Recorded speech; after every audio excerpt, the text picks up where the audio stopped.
What do you consider a high value man or woman? Hey, Jason here. If you've been watching the channel, you've been seeing me go through Joburg. You saw me in Botswana filming there. But most importantly, you've been seeing me talk about success, what it is, how to get it in the three areas of life that I focus on: happiness, health, and wealth. And so today, like I saw this video on Instagram. It was one of those little reels or something. And you see it all the time as men and women all talking about high value men, high value women. And what does that look like to you?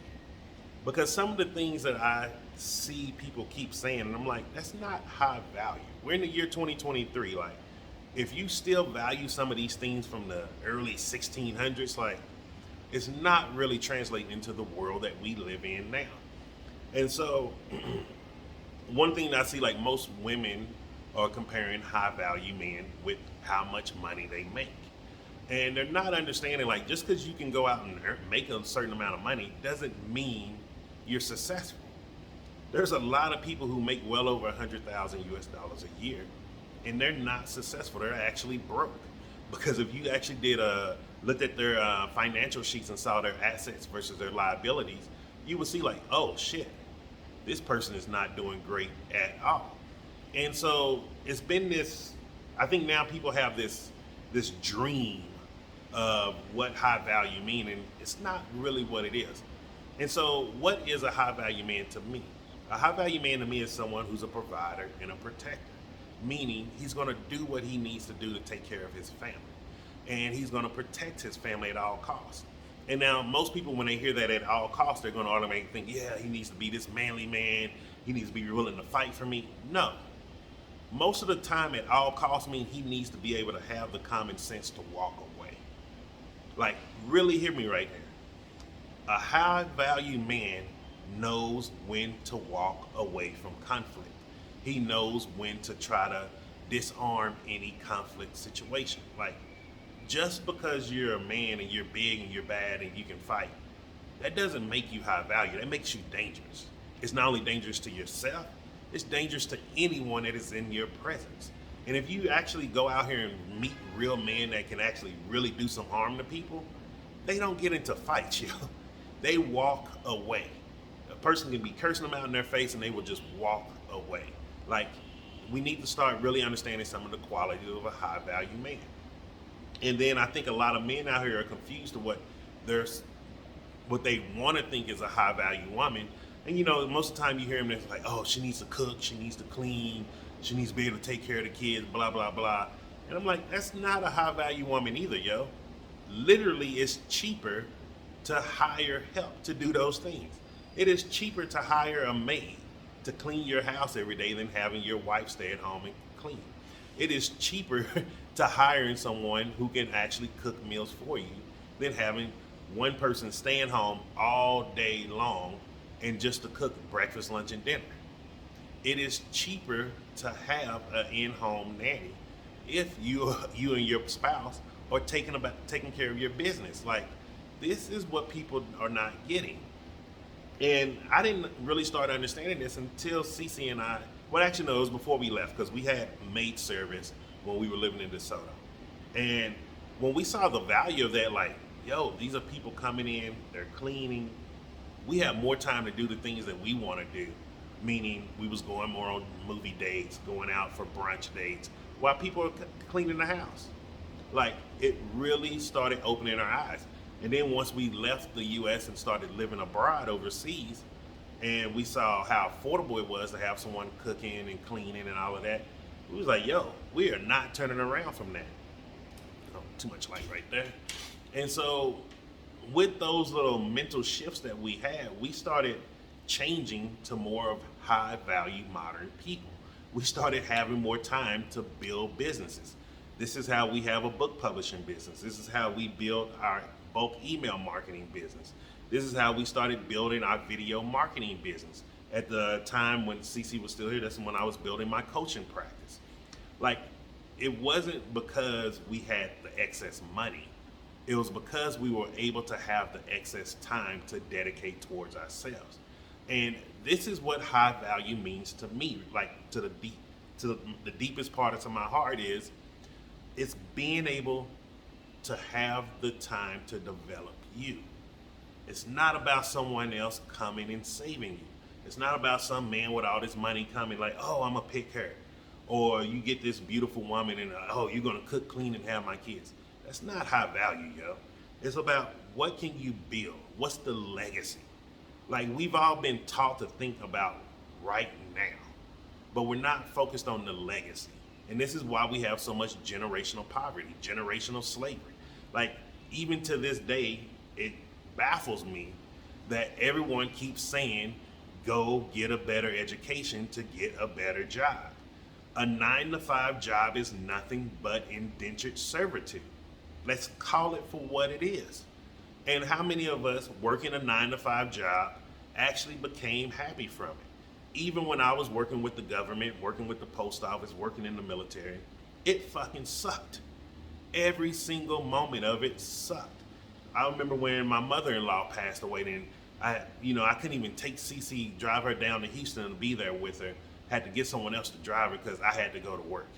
And then when I left for the weekend to be down there with her, oh, make sure you're back by Monday, blah, blah, blah. Jobs do not fucking care about you. You're just a number to them. And you're gonna always just be a number to them because you're replaceable. It's nothing but indentured servitude. Now, I'm not knocking it because even me, when I started out, I needed a job. I needed to be an indentured servant and start building my financial freedom. And one of the ways of building my financial freedom was going to the military, going to war, and getting a pension. Like, yes, people look at it now and they're like, oh, you live this great life. But yo, I went to fucking war. That wasn't great. It wasn't fun. It wasn't happy. It was fucking miserable. Not only did I have to go to war, it took me over 14 years to become a normal person again, or what's considered normal. And even now, I'm probably more abnormal because I live life on my terms and not like what other people do. And so, like, you really have to start thinking about this. Do you want to be a high value person? Like, what do you want for your life, man?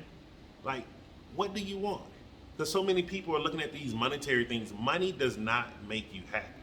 Money creates a bigger space for other things, for happiness to come. But money does not make you happy.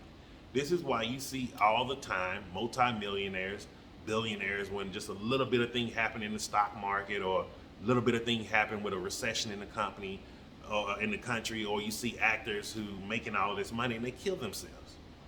Money does not bring happiness. So we have to stop this. Whatever problems you have right now in your life, if you're not addressing them, having more money is just going to bring even more problems to you. Like I tell people, like living abroad, people like, oh, you living the dream, you living this. I had to leave the country last week, and I had like 5-day notice. Like, yo, it's a lot of different stresses that you don't see. You don't see the stress of, even though I had a great time in Botswana, like you don't see the stress of maintaining. I still had to pay all my bills here, and then I'm paying for everything there. What I'm doing and hotel living is very expensive, and it wasn't no point of staying there for a month knowing I paid a month worth of bills here. So like you have to start realizing, like, if you truly want to become a high value person, one, you have to grow into that person. But before you can grow into that person, you have to know, who do you want that person to be? Like, it's who you want to be in your life. The only way you can be a high value person is being high value to you, being genuine to yourself, like living your life to the highest level possible. Like most people will say like, oh, I want to do what you do. Trying to mimic and do what I do in life is not what most people want in life. Most people do not like traveling as much as I do. Most people do not want to leave their family. Most people are not willing to spend years without having family reunions, seeing your parents, seeing your siblings. Like, let me see. Last time I saw my family was in February, and that was only because Cece passed away. But before that, I think maybe I didn't see them for maybe 3 or 4 years. Like, you gotta really look at the situation here, not just look at the good parts of it. You have to look at the full spectrum picture of it. And so, really hope that got some value for you. Like, I really want to start breaking down some of these misconceptions on the internet, especially around dating. And this is why most people are not building successful relationships. They keep thinking like, oh, if I get this, and this, then it'll be successful, it'll be happy. And the truth is, it's not. You have to create a successful relationship according to you and the individual that you're with. There's not no one size fit all, or one box, one cookie cutter, like this success, this is a successful relationship. It took Cece and I years of studying, researching, and then also rebuilding ourselves to who we wanted to be.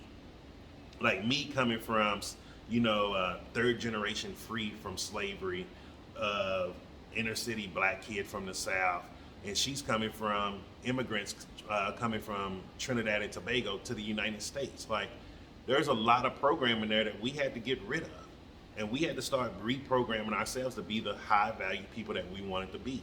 That's how we stopped working in the stopped living in being in the rat race. How we stopped working, doing indentured servitude, and that's how we started living life on our terms, living the dream of our life of traveling the world and living abroad. And like, you can do that too, and you just gotta focus on it, yo. Like, really focus on what do you want for your life, and that's the first thing you need to do. And so, hope you got some value from this. Hit the like button, subscribe to the channel if you haven't, and also share this if you know someone who's really wanting to start changing their life and they just don't know where to start.